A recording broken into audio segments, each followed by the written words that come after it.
shouldn't do this at all because we shouldn't be doing this kind of stuff. Can you imagine if there was a string of black massage places where you can go in and not only get a massage but a happy ending and stuff as well? Can you imagine that? What would happen? It would have been gone. It would have wiped those things out a long time ago. But when it comes to these Asians, when they come over, they get protections. And I'm gonna continue on just so you understand the dynamics here.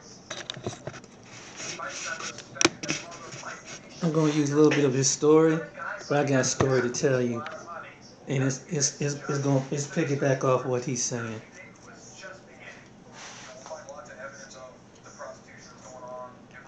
But I'm gonna let you watch. I'll let you see a little bit of this, not taken away from his, what he's documentary. Hold on.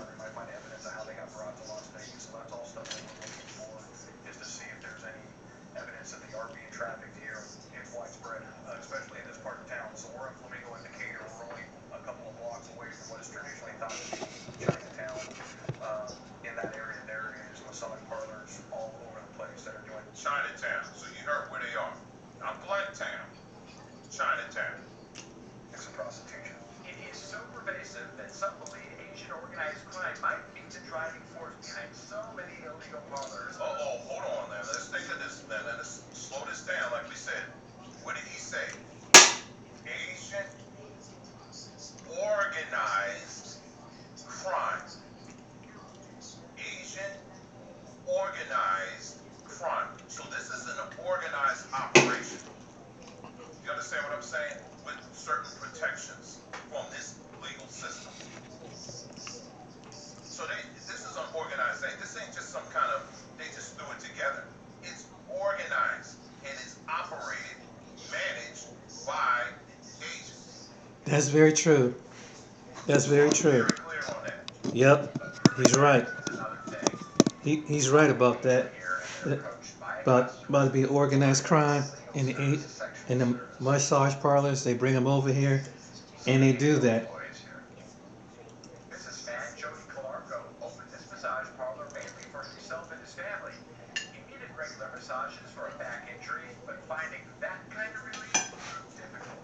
I did this mainly for my back, and I figured there has to be a need for it. It's a legitimate place. There's probably a lot of people that can't. The outside, out front reads Magnolia Family Spa. Another sign at the front desk tells customers what not to expect. Some were not getting the message. Let's see. I've actually personally thrown out 3 or 4 people from this place. And I have Okay. but underneath the counter. I hope you can see me. What he was talking about with the Asian parlors is very true. In Ohio, here in Ohio, the Asian parlors were like a dime a dozen. Back in the 1990s, where I lived at before I moved here to Columbus, around the Youngstown area, there were like 4 or 5 Asian parlors. And basically, this stuff goes back to probably to the 80s and 90s. So they always trafficking women over here, and they have a madam that they have in this massage parlor, and then they usually some owner that is that's running it. So he's absolutely right. But back then, how I knew about the Asian parlors because one of my friends went to one. Well, he was my friend. He's no longer my friend. And so, just out of curiosity, I went to one. And what they telling you in this report about it, it was true. That was back in the early and mid '90s. But I mean that's true. I mean they got women that they sleep there, and yet when they talk about mistreatment of Asian women, it coming out of the higher community. They come into a higher community. It's not in inner city. It's not in a black neighborhood. It's in the predominantly white neighborhood, and it's like in a suburb. So That's so true. And so all when they come in there, they make that quick money. They make it. They hurry up and get them, do that massage, get the act and get them out, and they get them out there fast. Well, sometimes it's as simple as going online and just checking Yelp. Believe it or not, people It's a hustle. So, say, hey, I so want they've to been doing this for the past, I say, the massage parlors, which is like with the Asian massage parlors. It's basically, afterwards, it's like a prostitution. It's no different than a Nevada whorehouse. That's true. Only thing you get in a massage. It was eye-opening to watch, but then was there anything that stuck out to you as you went along with officers? Now listen to this. I think one of the things that stuck out to me was the number of ride shares that would come up bringing customers into this little shop that we saw, and also cabs as well. And the police, they get kickbacks on all of this. So they're kind of keeping customers right in there. And also the length of time they're out there. That bus was down about 10:30 till 3 in the morning. The camera's on me, but It's chopping up. Okay, so that's just the gist of it. So did you hear that? Now we just talked about this. I literally just talked about this about Google's role in it, and yes, I am on their platform saying this. I showed you the other day. Let me see if I have it. and sometimes if you have an internet site, these websites like the Russian But I showed and you Asian the other women, they do day. pop up. Let me see They if do this is they do pop up on different. He mentioned about Google, but sometimes you get these strange sites. Sometimes let me get they'll come to So I Yahoo. showed you this the other day. Okay, this is an ad that came up that comes up on my timeline on YouTube. Family, I'm gonna tell you straight up. I ain't checking for no Asian women. Ain't nothing like that. Ain't nobody doing no searches for no Asian women. I ain't doing that at all. Okay, that ain't my thing. Okay, I got my wife. That's it. I'm plenty. She has everything I want. Yeah. You know what I'm saying? So we're just gonna keep it 100% on that.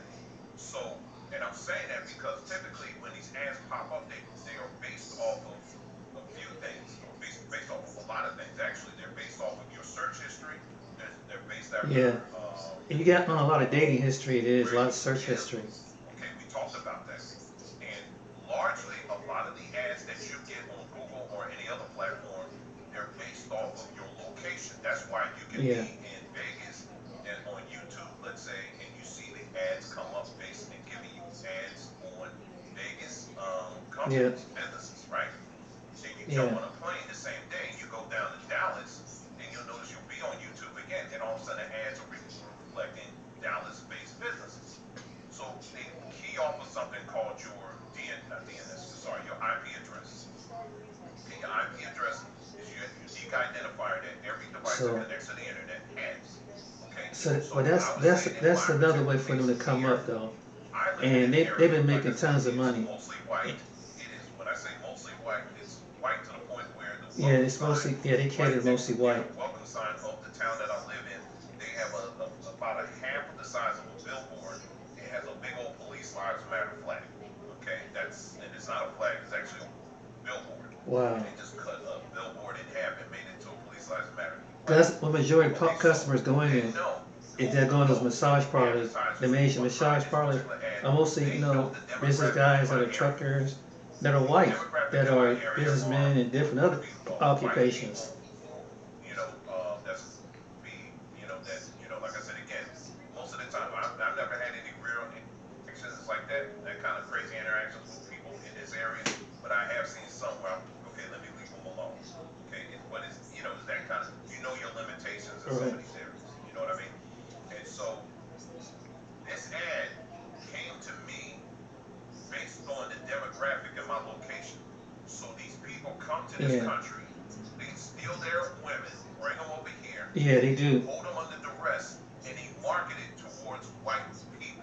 Yes. That's who they're marketing them towards. Yes. And so Google is playing a part in this, is also getting a cut off of it. So anytime you see ads like this pop up, Google's getting a cut off of that. A lot of these ads, believe it or not, are tied into the prostitution stuff. Yeah.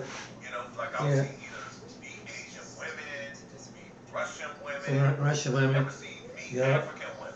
I've never seen it. Me neither. Jamaican women. I'm not saying they're not out there. Right. But they I never see them pop up. Right. It's a largely Asian women, large, and they market it specifically to the location. Yes. And they market it, and like I said, in my particular case, they know who lives around here. Yeah. They're pushing these women to And, fight and the men. thing about it is, what he's saying is that, All right, just so and this what it was in Ohio. anyway, I let me mean, get back to what we're talking about here.